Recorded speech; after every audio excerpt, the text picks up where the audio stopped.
right, in this video we're going to take a look at the limit as x goes to negative infinity of this algebraic function. This time the square root happens to be on the top. Now, if you're feeling okay with this based on the examples we just did, I'd suggest you pause the video and try to work this out on your own.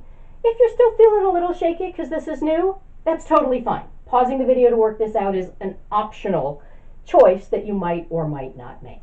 If you made that choice, welcome back. If you didn't make that choice, glad you're still with me. Okay, I know anytime I'm working with end behavior of algebraic functions, I use the same strategy, which is to multiply by 1, in the form of the reciprocal of the biggest power root combination that I have on the bottom. Now on bottom here, I don't actually have any roots, so it's just the biggest power of x on the bottom, which is x to the first. And so the reciprocal of that is just 1 over x.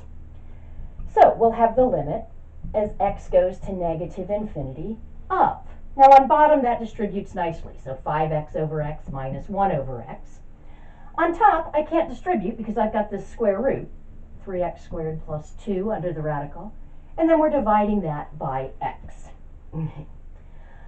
All right, now I'd like to be able to distribute this x and then do some canceling. I can't do that as long as the top is under a root and the bottom isn't. So I'm going to do a little bit of side work. I'm going to remember that I know that the square root of x squared isn't x, but it is the absolute value of x. And that's a piecewise function, which gives me two options. It's going to give me just x if x happens to be something that isn't negative.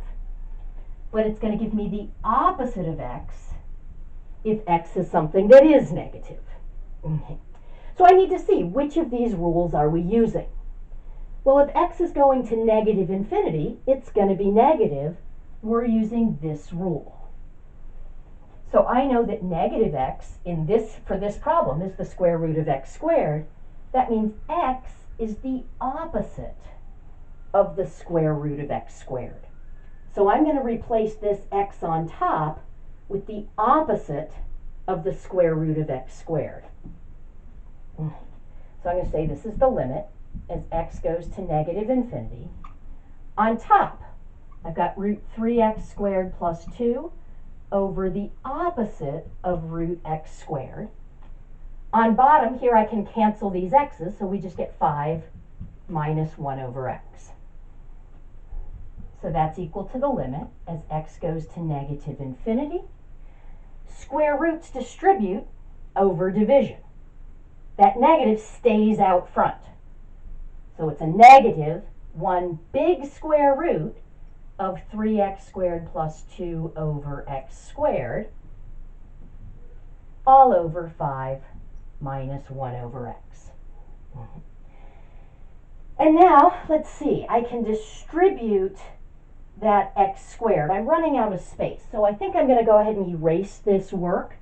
Now, this is work that you would need to include on any exams or quizzes. So my erasing it is just, we're done using that, I need the board space. Okay, so this becomes the limit as x goes to negative infinity of, on top, we've got a negative outside this big square root, and I'm just going to distribute the division by x squared. So 3x squared over x squared plus 2 over x squared. And then on bottom we had 5 minus 1 over x. Let's cancel what we can. So we've got the limit as x goes to negative infinity, negative root 3 plus 2 over x squared over 5 minus 1 over x. That's going to go to 0. That's going to go to 0. What we're left with is negative root 3, which doesn't simplify, over 5. Now, if I want to do a quick check, I can look at this and I can say if x was representing a negative number, does it make sense that I got a negative number for my limit? Well, the top's a square root, so it's positive. The bottom's going to be dominated by 5x, that's going to be negative. So our fraction was a positive divided by a negative. Yes, it is good that we got a negative number in our limit.